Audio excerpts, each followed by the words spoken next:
નમસ્કાર વિદ્યાર્થી મિત્રો, છેલ્લે આપણે ચેપ્ટર 2 દ્રાવણો પૂરું કર્યા પછી હવે નવા ચેપ્ટરની શરૂઆત કરીએ.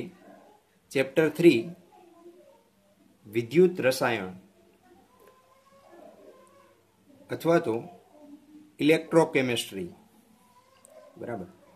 તો સૌ પ્રથમ આપણે જોઈએ કે વિદ્યુત રસાયણ વિજ્ઞાન છે એની અંદર કઈ બાબતનો અભ્યાસ કરવામાં આવે છે. તો સામાન્ય રીતે આપણે પ્રક્રિયા થાય છે અથવા તો પ્રક્રિયા નથી થતી એના આધારે બે પ્રકાર પાડી શકીએ. એક સ્વયંસ્ફુરિત પ્રક્રિયા કે જે આપમેળે થાય છે અને બીજી અસ્વયંસ્ફુરિત પ્રક્રિયા કે જે આપમેળે થતી નથી. હવે આપણે આગળના ધોરણમાં અભ્યાસ કરી ગયા કે સ્વયંસ્ફુરિત પ્રક્રિયા એટલે કે આપમેળે થતી પ્રક્રિયા માટે મુક્ત ઉર્જાના ફેરફારનું મૂલ્ય ઋણ હોય છે, જ્યારે આપમેળે ન થતી પ્રક્રિયા માટે મુક્ત ઉર્જાના ફેરફારનું મૂલ્ય ધન હોય છે. તો આમ આ બે પ્રકારની પ્રક્રિયાઓ છે. એ બંને પ્રકારની પ્રક્રિયાનો અભ્યાસ છે એ વિદ્યુત રસાયણ વિજ્ઞાનની અંદર કરવામાં આવે છે. જેમાં સ્વયંસ્ફુરિત પ્રક્રિયાઓ છે એ પ્રક્રિયામાં શું થશે તો કે આપમેળે પ્રક્રિયા થાય છે એટલે કે રાસાયણિક પ્રક્રિયા થાય છે એટલે તેમાંથી ઉર્જા ઉત્પન્ન થશે અને જે ઉર્જા ઉત્પન્ન થાય છે એ ઉર્જાનું વિદ્યુત ઉર્જામાં રૂપાંતર થશે. સમજાય છે? એટલે રાસાયણિક પ્રક્રિયાથી ઉત્પન્ન થતી ઉર્જાનું વિદ્યુત ઉર્જામાં રૂપાંતર થાય. શેમાં થાય તો કે આપમેળે થતી પ્રક્રિયામાં. એટલે આવી પ્રક્રિયા દરમિયાન જે ઉર્જા મળે છે અને એ ઉર્જામાંથી વિદ્યુત ઉર્જા પ્રાપ્ત થાય છે એનો અભ્યાસ છે એ વિદ્યુત રસાયણ વિજ્ઞાનમાં કરવામાં આવે. બીજી તો કે એક એવા પ્રકારની પ્રક્રિયા છે કે જે આપમેળે થતી નથી, એટલે એ આપમેળે ન થતી પ્રક્રિયાને ચાલુ કરવા માટે તમારે તેને ઉર્જા આપવી પડશે. એટલે આવી પ્રક્રિયાઓમાં જો વિદ્યુત ઉર્જા આપવામાં આવે તો એમાં રાસાયણિક પ્રક્રિયા ચાલુ થાય છે અથવા તો એની રાસાયણિક પ્રક્રિયા છે એ પાર પડે છે. તો આ બાબતનો અભ્યાસ પણ વિદ્યુત રસાયણ વિજ્ઞાનમાં કરવામાં આવે છે. એટલે ટૂંકમાં કહીએ તો સ્વયંસ્ફુરિત પ્રક્રિયા કે જેમાં રાસાયણિક પ્રક્રિયાથી વિદ્યુત ઉર્જા ઉત્પન્ન થાય છે અને અસ્વયંસ્ફુરિત પ્રક્રિયા કે જેમાં વિદ્યુત ઉર્જા આપવાથી રાસાયણિક પ્રક્રિયા પાર પડે છે. આ બંને બાબતોનો અભ્યાસ વિદ્યુત રસાયણ વિજ્ઞાનમાં કરવામાં આવે છે. એટલે આ બંને બાબતોનો અભ્યાસનું જે વિજ્ઞાન છે એ વિદ્યુત રસાયણ વિજ્ઞાન કહેવાય. એમ કેવું હોય તો પણ કહી શકીએ. બરાબર. સામાન્ય રીતે ધાતુ છે, સોડિયમ હાઇડ્રોક્સાઇડ, ફ્લોરિન, ક્લોરિન અને બીજા ઘણા રસાયણો છે એ વિદ્યુત રાસાયણિક પદ્ધતિઓથી આપણે મેળવી શકીએ છીએ. બરાબર. એવી જ રીતે બેટરી, જે આપણે વ્યવહારમાં ખબર જ છે કે કારમાં વપરાતી બેટરી, બાઇકમાં વપરાતી બેટરી, બરાબર, સૂકો કોષ એટલે કે જેને આપણે સેલ કહીએ છીએ, એવી જ રીતે બળતણ કોષ. આ બંને એવા પ્રકારના કોષ છે કે જેમાં રાસાયણિક ઉર્જાનું વિદ્યુત ઉર્જામાં રૂપાંતર થાય છે અને એ વિદ્યુત ઉર્જાનો ઉપયોગ આપણે જુદી જુદી જગ્યાએ કરીએ છીએ. એટલે આવા પ્રકારનો કોષ છે એનો ઘણા ઉપકરણોમાં વિદ્યુત ઉર્જા મેળવવા માટે ઉપયોગ થતો હોય છે. બરાબર. અને આ પ્રકારની જે પ્રક્રિયાઓ હોય એટલે કે વિદ્યુત રાસાયણિક રીતે કરેલી જે પ્રક્રિયાઓ છે એ પ્રક્રિયાઓ ઉર્જા સક્ષમ અને ઓછી પ્રદૂષક હોય છે. એટલે એ પર્યાવરણના મૈત્રી રૂપે એટલે ઇકો ફ્રેન્ડલી સિસ્ટમ જેને આપણે કહીએ છીએ, એ પર્યાવરણના મૈત્રી રૂપે નવી ટેકનોલોજીના સર્જન માટે વિદ્યુત રસાયણનો ઉપયોગ છે એ ઘણો અગત્યનો બને છે. જો આપણે વિદ્યુત રસાયણના સિદ્ધાંતનો ઉપયોગ કરશું રાસાયણિક પ્રક્રિયા ચાલુ કરવામાં અથવા તો વિદ્યુત ઉર્જા મેળવવામાં, તો આવા પ્રકારની પ્રક્રિયાઓ અને એ પ્રક્રિયાઓથી મળતી ઉર્જા છે એનાથી પર્યાવરણને નુકસાન ઓછું થતું હોય છે. એટલે આવા પ્રકારની પ્રક્રિયાનો અભ્યાસ છે એ પર્યાવરણને ઓછું નુકસાન થતું હોવાથી આપણા માટે અગત્યનો બને છે. બરાબર. એવું જ એક ઉદાહરણ છે કે સંવેદી સંકેતો. ત્યાર પછી એક ઉદાહરણ છે કે સંવેદી સંકેતોનું મગજમાં કોષો મારફતે સંચરણ અને તેનાથી ઉલટી પ્રક્રિયા, એમાં પણ વિદ્યુત રસાયણ સમાયેલું છે. કોષો વચ્ચે જે સંદેશા વ્યવહાર થાય છે એમાં પણ વિદ્યુત રસાયણ સમાયેલું છે. એટલે વિદ્યુત રસાયણ છે એ અગત્યનું છે. ત્યાર પછીનો મુદ્દો જોઈએ, વિદ્યુત રાસાયણિક કોષ.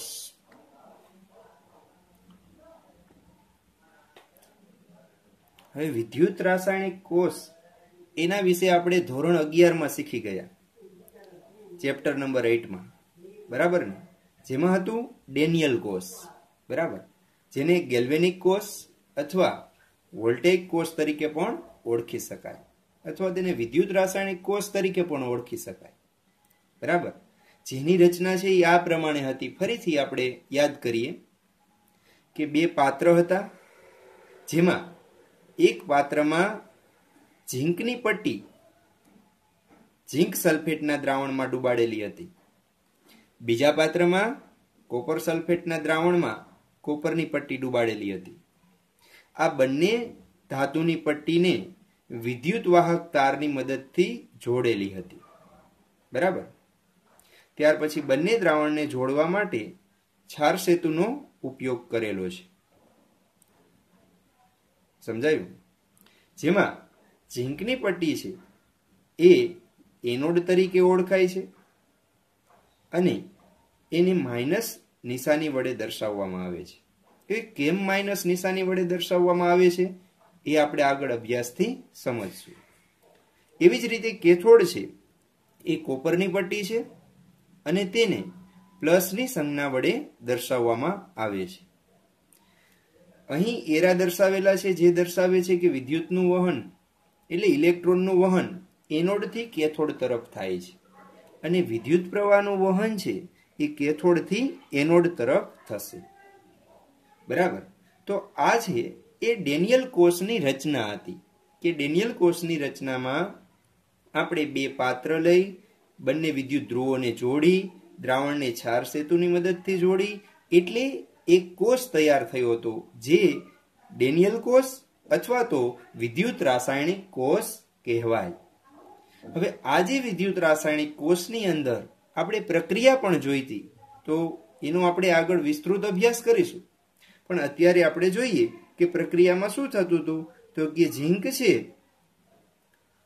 બરાબર, એનું એનોડ ઉપર ઓક્સિડેશન થતું હતું. એટલે ઝીંકમાંથી Zn+2 એટલે કે ઝીંક આયન બનતો હતો અને કોપર આયન છે એનું રિડક્શન થતું હતું. એટલે Cu+2 છે એ રિડક્શન પામીને કોપર બનતો હતો. એટલે આપણે કહી શકીએ કે ઝીંક સોલિડમાંથી Zn+2 એક્વાયસ અને Cu+2 એક્વાયસ માંથી કોપર સોલિડ પ્રાપ્ત થતો હતો. એટલે આખી પ્રક્રિયા છે એ આમ થશે, ઝીંક પ્લસ કોપર+2 પ્રક્રિયા થતા ઝીંક+2 પ્લસ કોપર. આ પ્રકારની પ્રક્રિયા પણ આપણે આગળ જોઈ હતી. બરાબર છે. આ છે ડેનિયલ કોષની રચના અને તેની પ્રક્રિયા આપેલી છે, જેમાં આપણે એ પણ જોયું હતું કે આ પ્રકારના કોષનો પોટેન્શિયલ છે એ 1.1 વોલ્ટ જેટલો હતો. બરાબર. તો આટલી બાબતો આપણે ધોરણ 11 માં શીખી ગયા. હવે એથી વાતને આપણે આગળ લઈ જઈએ કે જો આપણે આગળ બે વાત કરી, એક સ્વયંસ્ફુરિત પ્રક્રિયા અને એક અસ્વયંસ્ફુરિત પ્રક્રિયા. તો આ જે વિદ્યુત રાસાયણિક કોષ છે એને તમે તૈયાર કરશો એટલે એમાં સ્વયંસ્ફુરિત પ્રક્રિયા થાય છે, એટલે કે આપમેળે પ્રક્રિયા થાય છે અને આપમેળે રાસાયણિક પ્રક્રિયા થવાથી તેમાંથી વિદ્યુત ઉર્જા ઉત્પન્ન થાય છે. હવે રાસાયણિક પ્રક્રિયા થવાથી વિદ્યુત ઉર્જા ઉત્પન્ન થાય છે, એટલે કે રાસાયણિક ઉર્જાનું વિદ્યુત ઉર્જામાં રૂપાંતર થાય છે. આવા પ્રકારના કોષને વિદ્યુત રાસાયણિક કોષ તરીકે ઓળખવામાં આવે છે.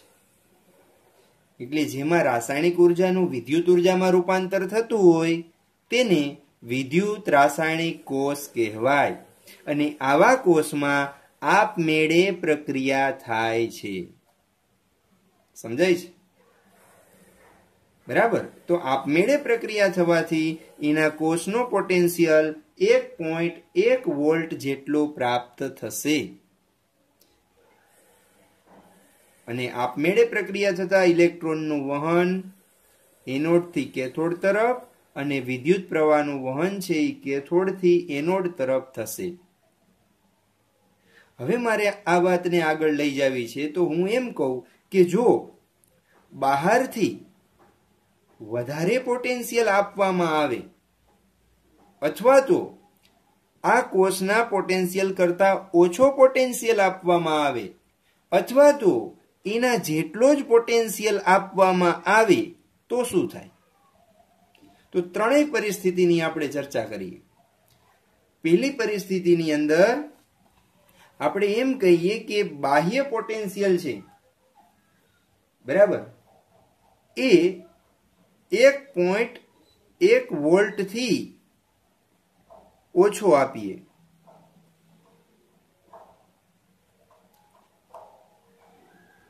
શું કરીએ છીએ? તો કે બહારથી તમે 1.1 વોલ્ટ કરતા ઓછો પોટેન્શિયલ આપશો તો આ કોષમાં શું ફેરફાર થશે? તો કે જો 1.1 વોલ્ટ કરતા ઓછો પોટેન્શિયલ આપશો તો આ કોષ જે પ્રમાણે કાર્ય કરે છે એ જ પ્રમાણે કાર્ય કરશે. એટલે કે આમાં વિદ્યુત રાસાયણિક પ્રક્રિયા થશે અને એમાંથી ઇલેક્ટ્રોનનું વહન એનોડથી કેથોડ તરફ અને વિદ્યુત પ્રવાહનું વહન કેથોડથી એનોડ તરફ જ થવાનું છે. બરાબર. એટલે આ પ્રક્રિયા જે ચાલુ હતી સ્વયંસ્ફુરિત પ્રક્રિયા એ ચાલુ જ રહેશે, બંધ થતી નથી. સમજાયું? હવે પ્રક્રિયા ચાલુ રહે તો શું થશે? તો કે પ્રક્રિયા દરમિયાન ઝીંકનું Zn+2 માં રૂપાંતર થાય છે, એટલે એનું ઓક્સિડેશન થયું કહેવાય. એટલે ઝીંકની પટ્ટી છે એનું વજન ઘટશે. જ્યારે કેથોડ ઉપર રિડક્શન પ્રક્રિયા થતી હોય એટલે Cu+2 માંથી કોપર બને છે, જેના કારણે કોપરનું વજન વધશે. એટલે એનો મતલબ શું થયો? કે જો તમે આ પ્રકારના કોષમાં 1.1 વોલ્ટ કરતા ઓછો પોટેન્શિયલ આપશો તો આ પ્રકારના કોષમાં થતી પ્રક્રિયા બંધ થતી નથી, એ ચાલુ જ રહે છે અને ઇલેક્ટ્રોન અને વિદ્યુત પ્રવાહનું વહન પણ જેમ થતું હતું તેમ જ થશે. બરાબર. હવે એથી આગળ વિચારીએ કે જો બીજી પરિસ્થિતિમાં હું 1.1 વોલ્ટ જેટલો જ પોટેન્શિયલ બહારથી આપું તો શું થશે? તો કે અંદરથી ઉત્પન્ન થતો 1.1 વોલ્ટ છે, બહારથી આપવામાં આવતો 1.1 વોલ્ટ છે, તો બંને સમાન થવાને કારણે શું થશે? તો કે આવા પ્રકારના કિસ્સામાં રાસાયણિક પ્રક્રિયા છે એ બંધ થશે. એટલે કોઈ રાસાયણિક પ્રક્રિયા થશે જ નહીં. જો પ્રક્રિયા જ નહીં થાય તો ઇલેક્ટ્રોન અને વિદ્યુત પ્રવાહનું વહન પણ નહીં થાય. સમજાઈ ગયું? એવી રીતે ત્રીજી પરિસ્થિતિ છે કે જે આનાથી ઉલટી પરિસ્થિતિ થશે કે જો હું બહારથી 1.1 વોલ્ટ થી વધુ પોટેન્શિયલ આપીશ. હવે વધારે પોટેન્શિયલ આપું તો શું થાય? તો કે જે રાસાયણિક પ્રક્રિયા થતી હતી એના કરતા વિરુદ્ધ પ્રક્રિયા થવા માંડશે. બરાબર. એટલે રાસાયણિક પ્રક્રિયા થશે પણ જે પ્રક્રિયા થતી હતી એ ઉલટાઈ જશે પ્રક્રિયા. એટલે જે એનોડ હતો એ કેથોડ બની જશે, જે કેથોડ હતો એ એનોડ બની જશે. સમજાણું? બરાબર. તો અહીંયા ઝીંકનું ઓક્સિડેશન થતું હતું એ રિડક્શન થવા માંડશે ને કોપરનું રિડક્શન થતું હતું એ ઓક્સિડેશન થવા માંડશે. તો જ્યારે કોષના પોટેન્શિયલ કરતા વધારે પોટેન્શિયલ તમે બહારથી આપો છો ત્યારે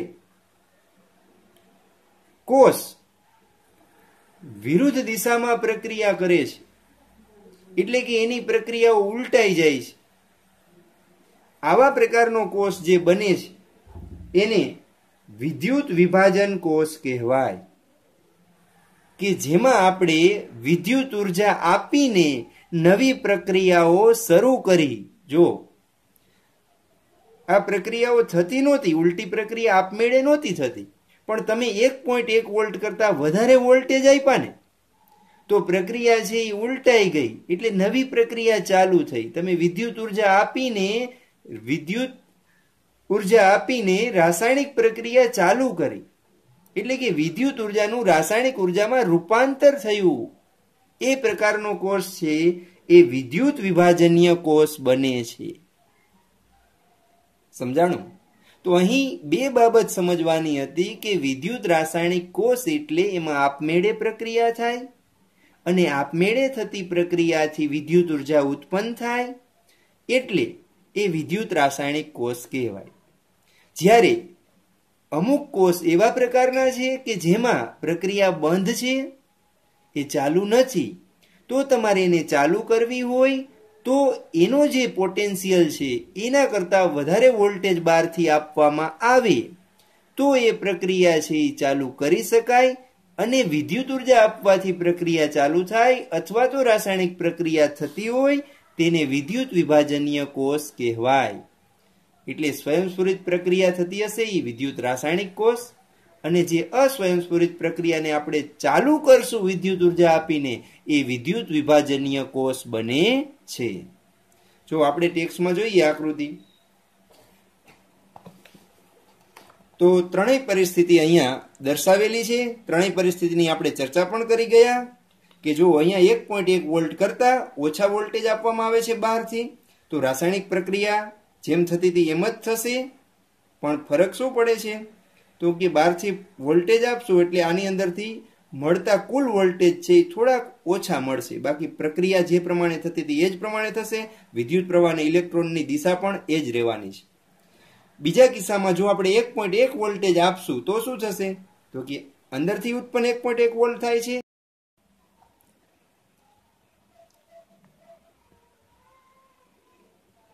અંદરથી ઉત્પન્ન થતો વોલ્ટેજ 1.1 અને બહારથી આપવામાં આવતા વોલ્ટેજ પણ 1.1 હોય તો રાસાયણિક પ્રક્રિયા છે એ બંધ થઈ જાય છે, એટલે એમાં ઇલેક્ટ્રોનનું વહન નથી થતું અને વિદ્યુત પ્રવાહનું પણ વહન થતું નથી. બરાબર છે? તો અહીંયા જે દર્શાવેલું છે એ ગેલ્વેનોમીટર દર્શાવે છે. ગેલ્વેનોમીટર શું દર્શાવશે? તો કે ઇલેક્ટ્રોનનું વહન છે અથવા તો વિદ્યુત પ્રવાહનું વહન થાય છે કે નહીં તેની દિશા દર્શાવે છે. બરાબર. ત્રીજી પરિસ્થિતિ આપણે વાત કરી કે જો બહારથી આપવામાં આવતા વોલ્ટેજ છે એ 1.1 કરતા વધુ હશે તો પ્રક્રિયા છે એ ઉલટી દિશામાં શરૂ થશે, એટલે જે એનોડ હતો એ કેથોડ બની જશે અને જે કેથોડ હતો એ એનોડ બની જશે. એટલે જ્યાં ઓક્સિડેશન થતું હતું ત્યાં રિડક્શન થશે અને જ્યાં રિડક્શન થતું હતું ત્યાં ઓક્સિડેશન થશે. એટલે આપણે કહી શકીએ કે બહારથી કોષના વોલ્ટેજ કરતા વધારે વોલ્ટેજ આપવામાં આવે છે ત્યારે તેમની પ્રક્રિયા છે એ ઉલટાઈ જાય છે અથવા તો નવી પ્રક્રિયા શરૂ થાય છે. આવા પ્રકારનો જે કોષ છે એ વિદ્યુત વિભાજનીય કોષ તરીકે ઓળખાય છે. બરાબર. તો ત્રણેય પરિસ્થિતિ આપણે જોઈ. પહેલી પરિસ્થિતિની અંદર 1.1 કરતા ઓછા વોલ્ટેજ હતા એટલે એમાં આપમેળે પ્રક્રિયા થતી હતી, એટલે એ વિદ્યુત રાસાયણિક કોષ કહેવાય. બરાબર. છેલ્લા પ્રકારની પરિસ્થિતિમાં તમે જોયું કે વધારે વોલ્ટેજ આપીએ તો પ્રક્રિયા ઉલટાઈ જાય છે. એટલે ઉલટાઈ જાય છે એટલે એ વિદ્યુત વિભાજનીય કોષ છે એવું નહીં, પણ એમાં જે પ્રક્રિયા નહોતી થતી એ પ્રક્રિયાને આપણે ચાલુ કરી વિદ્યુત ઉર્જા આપીને, એટલે એ વિદ્યુત વિભાજનીય કોષ બને છે. સમજાઈ ગયું? તો વિદ્યુત રાસાયણિક કોષ અને વિદ્યુત વિભાજન કોષ વચ્ચે આટલો તફાવત છે કે વિદ્યુત રાસાયણિક કોષમાં પ્રક્રિયા આપમેળે થાય એટલે એમાં રાસાયણિક ઉર્જાનું વિદ્યુત ઉર્જામાં રૂપાંતર થાય છે, જ્યારે વિદ્યુત વિભાજન કોષમાં પ્રક્રિયા આપમેળે નથી થતી એટલે તેમાં વિદ્યુત ઉર્જા આપવાથી રાસાયણિક પ્રક્રિયા શરૂ થાય છે, એટલે એમાં વિદ્યુત ઉર્જાનું રાસાયણિક ઉર્જામાં રૂપાંતર થશે. બરાબર. હવે ત્યાર પછી જોઈ ગેલ્વેનિક કોષો. બરાબર. તો ગેલ્વેનિક કોષોમાં આપણે ડેનિયલ કોષ જ ઉદાહરણ દ્વારા લઈ અને સમજવાનો છે. બરાબર. તો વિદ્યુત રાસાયણિક કોષો છે કે જેમાં રાસાયણિક ઉર્જાનું વિદ્યુત ઉર્જામાં રૂપાંતર થાય છે, એવા પ્રકારના કોષોનો આપણે અભ્યાસ કરવાનો છે. એમાં એને ગેલ્વેનિક કોષ અથવા તો વોલ્ટેઇક કોષ તરીકે ઓળખી શકાય. બરાબર.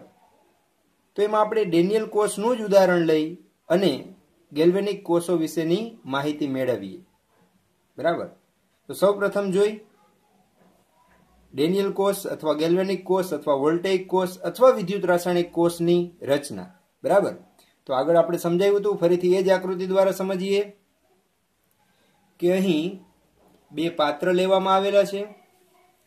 એક પાત્રમાં ઝીંકની પટ્ટી તેને અનુરૂપ વિદ્યુત વિભાજ્યના દ્રાવણમાં ડૂબાડેલી છે. અનુરૂપ એટલે અહીંયા ઝીંક છે તો અહીંયા ઝીંક સલ્ફેટના દ્રાવણમાં ડૂબાડેલી છે.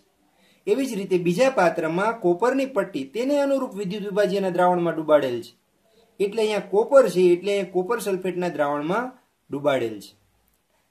અહીંયા કોપર ક્લોરાઇડનું દ્રાવણ લઈ શકાય, એવી જ રીતે અહીંયા ઝીંક ક્લોરાઇડનું દ્રાવણ પણ લઈ શકાય. બરાબર. ઋણ આયન ગમે તે હશે ચાલશે, પણ કોપર સામે અનુરૂપ આયન Cu+2, ઝીંક સામે અનુરૂપ આયન Zn+2 હોવો જોઈએ. બરાબર. તો બંને પાત્રમાં બે ધાતુની પટ્ટી ડૂબાડેલી છે, એક બાજુ ઝીંક, એક બાજુ કોપર. આ બંને પટ્ટીઓ છે એને આપણે વિદ્યુત ધ્રુવ તરીકે ઓળખીએ છીએ. બરાબર. આ જે પટ્ટીઓને વિદ્યુત વાહક તારની મદદથી જોડેલ છે, જેમાં વચ્ચે વિદ્યુતનું વહન થાય છે કે નહીં એની જાણકારી માટે તમે ગેલ્વેનોમીટર જોડી શકો છો. બરાબર. ત્યાર પછી બંને વિદ્યુત વિભાજ્યના દ્રાવણને જોડવા માટે યુ આકારની ઊંધી નળીનો ઉપયોગ કરેલો છે, જેને છાર સેતુ તરીકે ઓળખવામાં આવે છે, જેની અંદર KCl, KNO3, NH4NO3 એટલે કે એમોનિયમ નાઇટ્રેટ જેવા સોલ્ટના દ્રાવણ ભરેલા હોય છે. બરાબર. એટલે છાર સેતુની અંદર KCl, KNO3 અથવા NH4NO3 જેવા સોલ્ટના દ્રાવણ ભરેલા હોય છે. હવે એની વિગતે આપણે આગળ ચર્ચા કરીશું. બરાબર. સમજાઈ ગયું? તો આ છે એની રચના. હવે રચનાની અંદર આપણે ડાબી બાજુ ઝીંકની પટ્ટી ડૂબાડેલી છે, એના ઉપર ઓક્સિડેશનની પ્રક્રિયા થવાની છે, એટલે આપણે એને એનોડ તરીકે દર્શાવેલો છે, જેને માઇનસની સંજ્ઞા વડે દર્શાવેલું છે. એવી જ રીતે કોપર કે જેના ઉપર રિડક્શનની પ્રક્રિયા થવાની છે, એટલે એને કેથોડ તરીકે દર્શાવેલો છે, જેને પ્લસની સંજ્ઞા વડે દર્શાવેલું છે. બરાબર. બંને દ્રાવણ છે, બંને દ્રાવણ અહીંયા 1 મોલર ZnSO4 અને 1 મોલર CuSO4 ના લીધેલા છે. બરાબર. સમજાઈ ગયું? તો આ રચના થઈ કે રચનાની અંદર બે પાત્ર, એમાં વિદ્યુત વિભાજ્ય, એ વિદ્યુત વિભાજ્યની અંદર વિદ્યુત ધ્રુવને કોપરના તાર દ્વારા જોડેલા, જેમાં વચ્ચે ગેલ્વેનોમીટર, અને બંને વિદ્યુત વિભાજ્યના દ્રાવણ છે એ છાર સેતુની મદદથી જોડેલા હોય છે. બરાબર. આવું જ્યારે આપણે જોડાણ કરીએ છીએ ત્યારે તેમાં આપમેળે પ્રક્રિયા થાય છે, એટલે કે સ્વયંસ્ફુરિત પ્રક્રિયા થશે. હવે આપમેળે પ્રક્રિયા થવાને કારણે એમાં રાસાયણિક ઉર્જાનું વિદ્યુત ઉર્જામાં રૂપાંતર થશે. બરાબર. તો આપણે સિદ્ધાંત લખી શકીએ કે રાસાયણિક ઉર્જાનું વિદ્યુત ઉર્જામાં રૂપાંતર થાય છે. અથવા તો આપણે એમ પણ કહી શકીએ કે જે ઉપકરણમાં રાસાયણિક ઉર્જાનું વિદ્યુત ઉર્જામાં રૂપાંતર થાય તેવા ઉપકરણને ગેલ્વેનિક કોષ અથવા વોલ્ટેઇક કોષ અથવા તો વિદ્યુત રાસાયણિક કોષ તરીકે ઓળખવામાં આવે છે. હવે આ રીતે આપને રાસાયણિક પ્રક્રિયા થવાથી જે ગિબ્સની ઉર્જા પ્રાપ્ત થાય છે, ગિબ્સ ઉર્જા એટલે આપણે આગળ શીખી ગયા, જેને ડેલ્ટા G વડે આપણે દર્શાવીએ છીએ મુક્ત ઉર્જા. તો એ ગિબ્સની ઉર્જા છે એનું વિદ્યુતીય કાર્યમાં રૂપાંતર થાય. જો અહીંયા કાર્ય છે એ કેવું થશે? વિદ્યુતીય કાર્ય થશે, કારણ કે અહીંયા ઇલેક્ટ્રોનનું વહન થાય છે. બરાબર.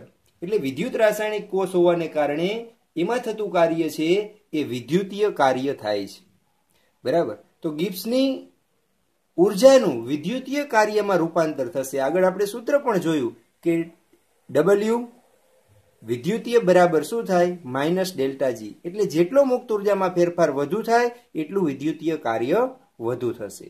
એના માટે આપણે ઉત્પન્ન થતી ઉર્જાનો ઉપયોગ છે એ મોટર ચલાવવા, હીટર, પંખો, ગીઝર આ બધી વસ્તુ ચલાવવામાં એનો ઉપયોગ કરી શકીએ છીએ. સમજાઈ ગયું? તો રચના જોઈ, એનો સિદ્ધાંત જોયો અને એમાંથી ઉત્પન્ન થતી ઉર્જાનો આપણે જુદી જુદી જગ્યાએ ઉપયોગ જોયો. હવે એ કાર્ય કરે છે, તો કાર્ય કરે તો એની રાસાયણિક પ્રક્રિયા જોઈએ. તો રાસાયણિક પ્રક્રિયા સમજતા પહેલા તમને પૂરેપૂરા કોષની અંદર ખરેખર શું થાય છે એ બાબત સમજાવી દો. જો અહીંયા જે કોષ છે, આ કોષને આપણે તૈયાર કરશું એટલે આપમેળે રાસાયણિક પ્રક્રિયા શરૂ થશે. હવે આપમેળે રાસાયણિક પ્રક્રિયા શરૂ થાય ત્યારે શું થાય?